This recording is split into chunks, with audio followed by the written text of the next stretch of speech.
Today, we're talking about the case of Lesley Herring. Now, Lesley was 44 years old, born in March of 1964 in Guyana. She grew up with her brother Lyndon and her sister Asha. Lesley's family and friends described her as a creature of habit, a responsible person who paid her bills on time and gave them her itinerary if she was going away. She was meticulous and organized at home and at work. She had zero tolerance for nonsense. She was like the mother of the group. She was really close to her mother, Vivian, and her sister, Asha, who's a famous actress who's been in multiple TV shows and movies. You may have seen some, such as Grey's Anatomy, Friday Night Lights, and Pariah. Lesley worked at an office desk at a home security company in the Hollywood area, and she got promoted really quickly. Lesley married 56-year-old Lyle Herring. He worked as a college recruiter at Cal State Northridge.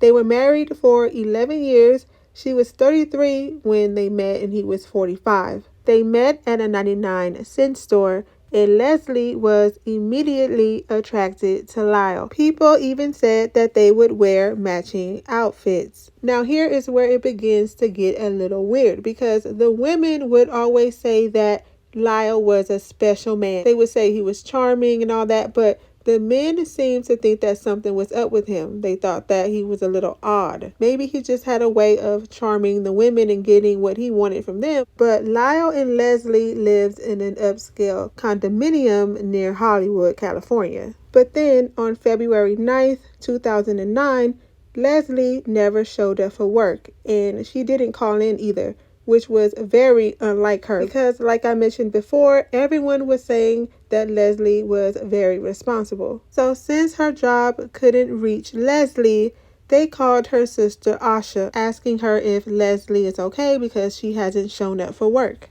So now Asha is worried, and she calls their brother Lyndon and tells Lyndon that Lesley never showed up for work. He thought that was very odd because she hasn't missed a day of work in 11 years. So now everyone is trying to get a hold of Lyle. They're like, we can't find Lesley. Where's Lyle? Lyle must know. So Asha, Lyndon, and their mom were calling Lyle repeatedly, but he never answered. So now the family is thinking something has happened to both Lyle and Lesley because they can't get a hold of the both of them. So now they're thinking that maybe they both got abducted or drowned on their boat, because they used to own a 60-foot sailboat and they used to take that out occasionally. But Asha and her husband Jesse go over to Lyle and Lesley's house, but no one answers the door. So they end up calling the police, and the police comes to the house to do a wellness check. And you know, a wellness check is if someone has a concern, they have the police come over to the house and do a wellness check. And the protocol for that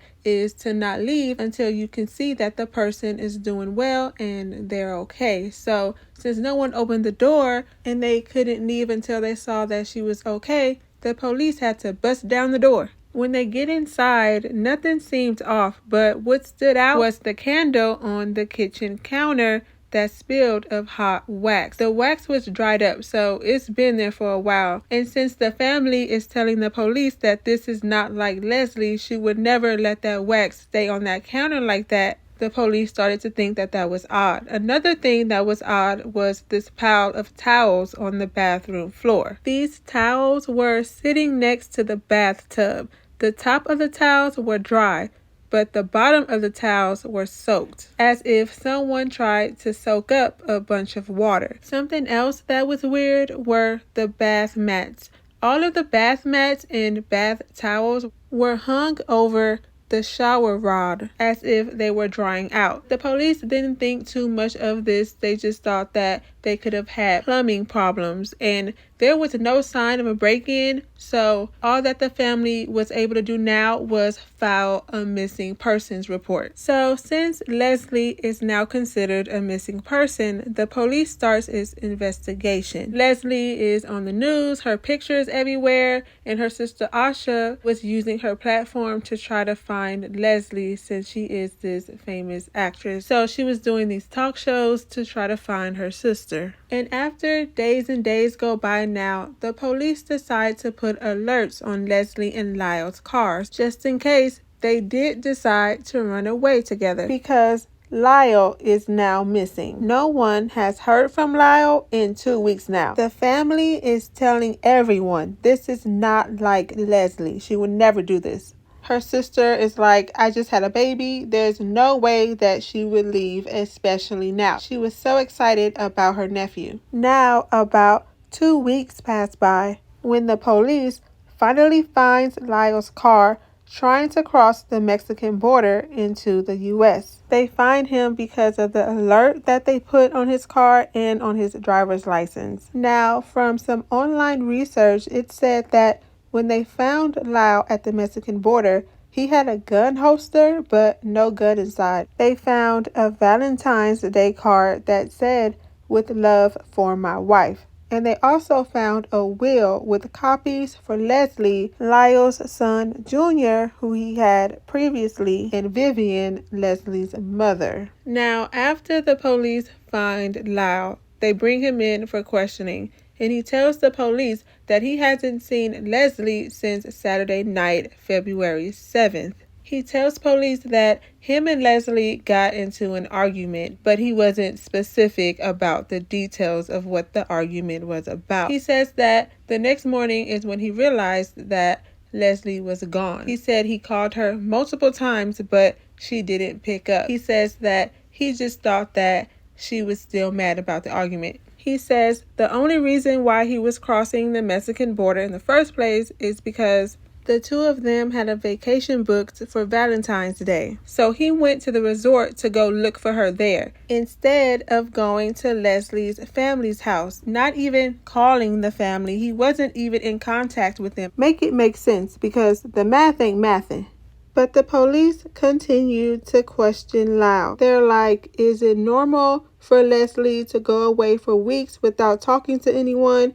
Does she usually run away? Why did you not contact the family? Why didn't you call the police immediately? Lyle just randomly bursts out and says, "No more questions. I want a lawyer. I have nothing else to say." He stormed right on out of there. And the police just let him go because there's not enough evidence to arrest him yet. Now, with some more information online, it said on February 13th, Lyle was in Mexico where he saw a realtor about buying a club in Rosarito. Lyle told the realtor that he had a lot of money, which he would be able to access shortly. But while he was there, he never mentioned his wife. I'm thinking maybe he didn't mention her because he knew what he did to her, and he was planning on getting into her savings account or something, getting her money to buy this club if he was really serious about it. A few days go by when the police decide to bring Lyle in for questioning again, and while he's getting questioned, they asked him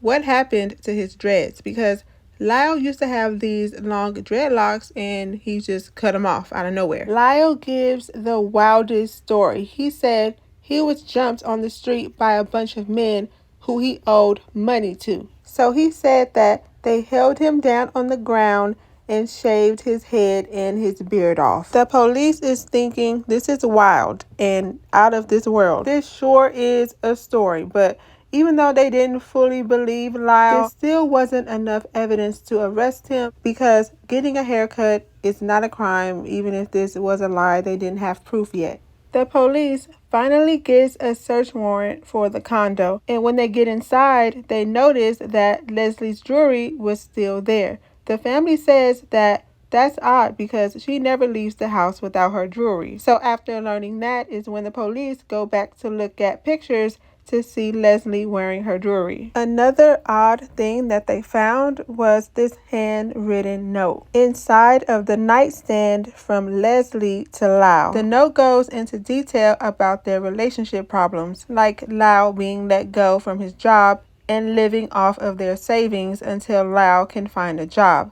But Lyle got comfortable and used all of the savings on unnecessary things. In the note, she even put husband in parentheses, insinuating as if he wasn't a real husband. At one point, Lesley told her mom about Lyle's financial problems, and her mom's response was, "Well, what did you expect? You met him at the 99-cent store." But finding this note is huge evidence. The cops found Lesley's purse hidden away in her closet.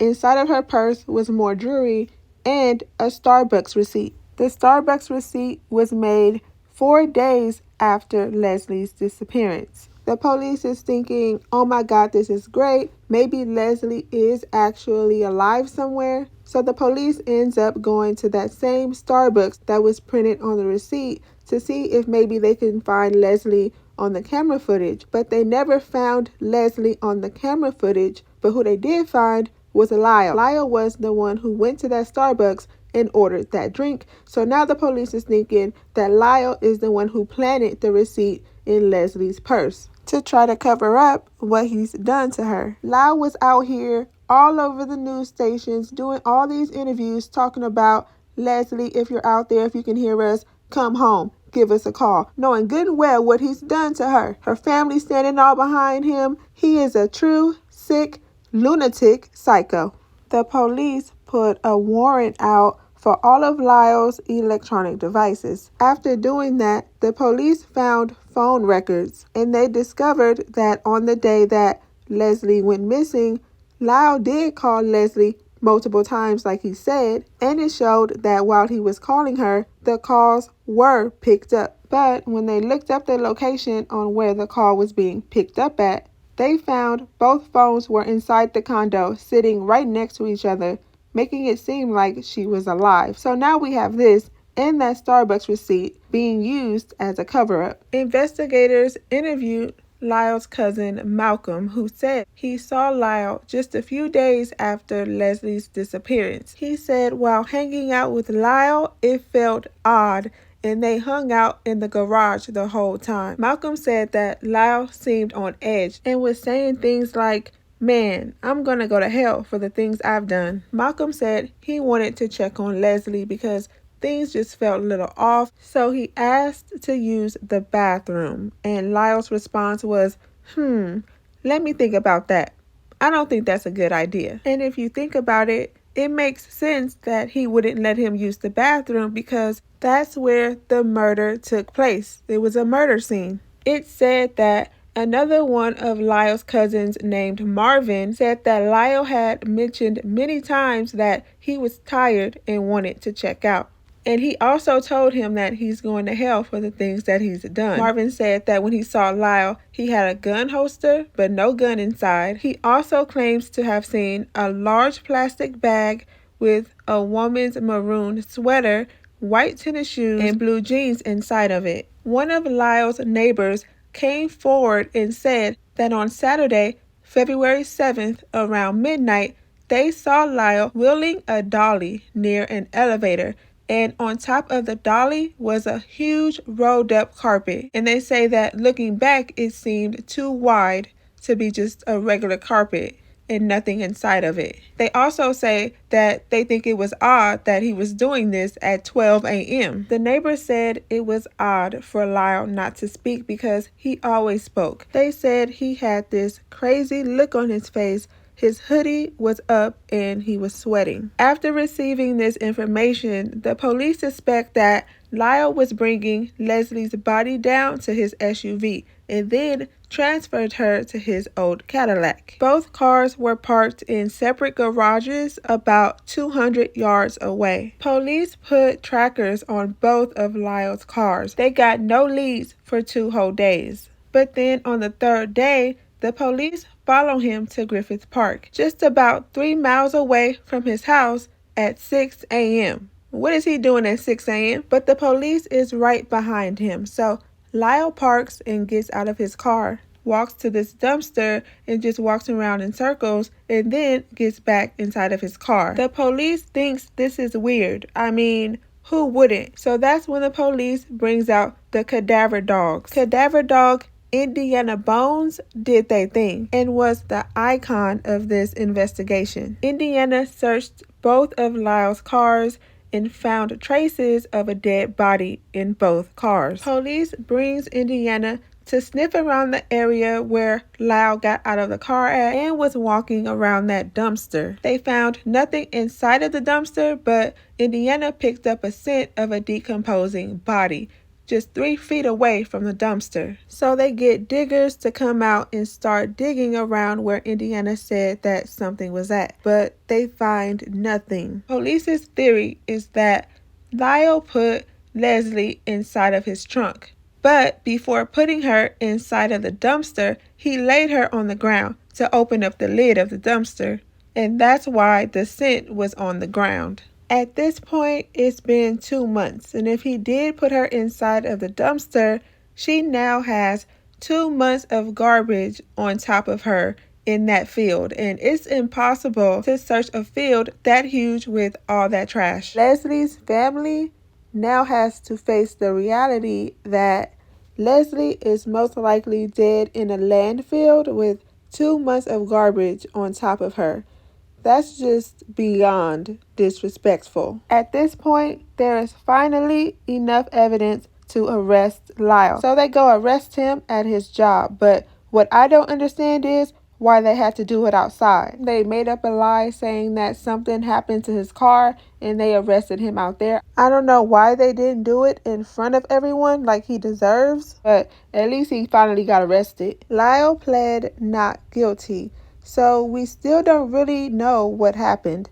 Lyle never wanted to say. So police put together a story on what they believed happened to Lesley. They think the cause of death was drowning because of the wet towels that were on the bathroom floor and how he was drying the towels on the shower rod.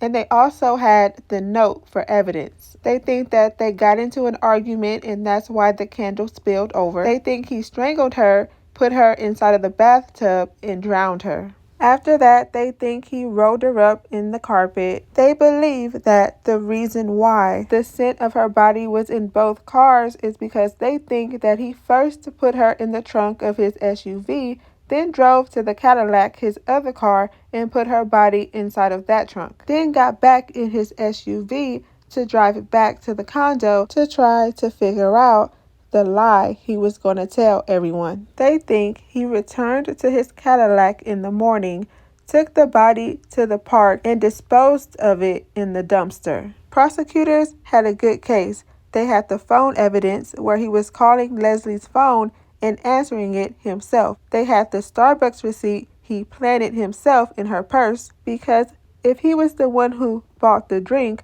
why put the receipt in her purse? It was also the fact that he was missing for 2 weeks with no contact with anyone, and he changed his appearance. And it was also the comments that his cousins and neighbor gave the police, especially with the neighbor seeing him with that carpet on that dolly. So with that, the jury found Lyle Herring guilty for second-degree murder of Lesley Herring and sentenced to life in prison with a minimum of 15 years. It's just very sad and unfortunate that Lesley's family was never able to find her body. And also, the police said that if Lyle would have just stayed home and not ran away for 2 weeks, then he may have gotten away with this sick crime. Let me know how you feel about that. Do you think he should be released next year? Let me know. And let me know your thoughts on this whole case down in the comments so we can talk about it. And if you haven't already and want to see more videos like this, don't forget to like, comment, and subscribe. Thank you for watching this video, and I'll see you in my next one.